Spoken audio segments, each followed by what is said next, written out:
Greetings, my scattered brothers and sisters in the Lord. Trust you know the Lord is with you wherever you find yourself scattered today, and that you know that his presence with you is more than enough for whatever you might face today.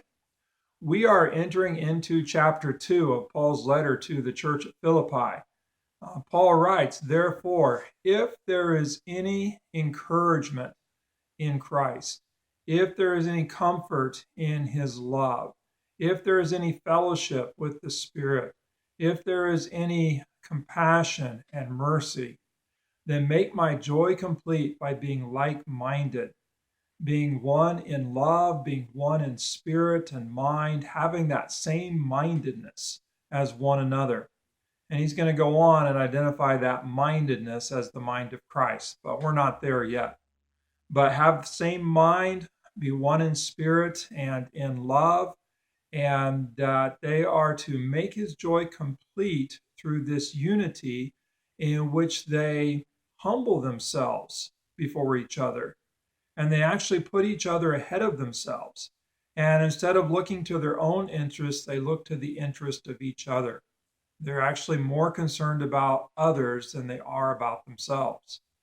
Now, there's a few things we want to do with this. The first thing is to think about these ifs. If there is any encouragement in Christ or through being united with Christ, if there is any comfort in his love, if there is fellowship with his Spirit, if there is tenderness and compassion. Well, those ifs, they're not really real ifs. They're kind of like givens. It's like a rhetorical question. If there's any comfort in his love, well, yes, there is comfort in his love. If there's any encouragement through being united with Christ, well, yes, there is encouragement. So you could almost read it as if he's saying, since there is encouragement, since there is comfort, since there is fellowship, since there is compassion and mercy and tenderness through being united with Christ, since all of that, then Paul says, make my joy complete by being same-minded, being one in love and one in the spirit and mind of Christ. And so he's calling for this unity.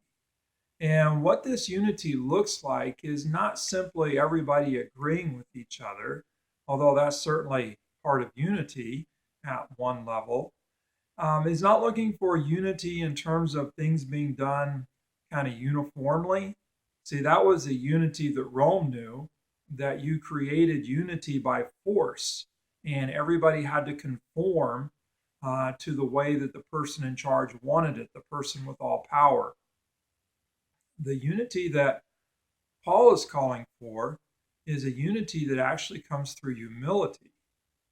And so instead of it being all about me first, or being so stuck on myself that I can't see from anybody else's perspective or think about how anybody else is doing, Paul's calling for this unity that arises out of humility, where we consider others before we consider ourselves.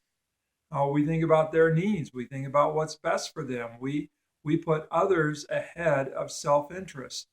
That's what he's calling for. And that's the mind of Christ. And we'll see more on that later. Now, how do you get there? Well, I think the way that we get to that place where we're genuinely concerned about others and we're able to practice this humility is actually by knowing the comfort and the encouragement and the unity, the fellowship, the compassion that comes through being united with Christ. See, the closer we are to Christ and the more we know the love of Christ and the encouragement of Christ, the freer we are to be concerned about others. The freer we are to put others first instead of living self-centered or just being stuck on ourselves.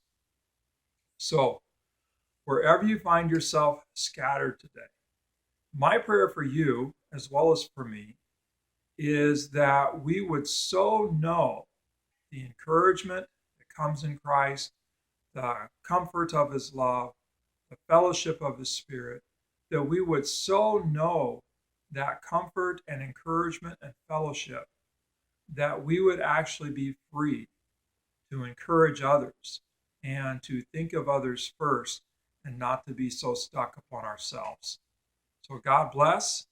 Have a great day, and be free in the encouragement of Christ to care for others, to put them first.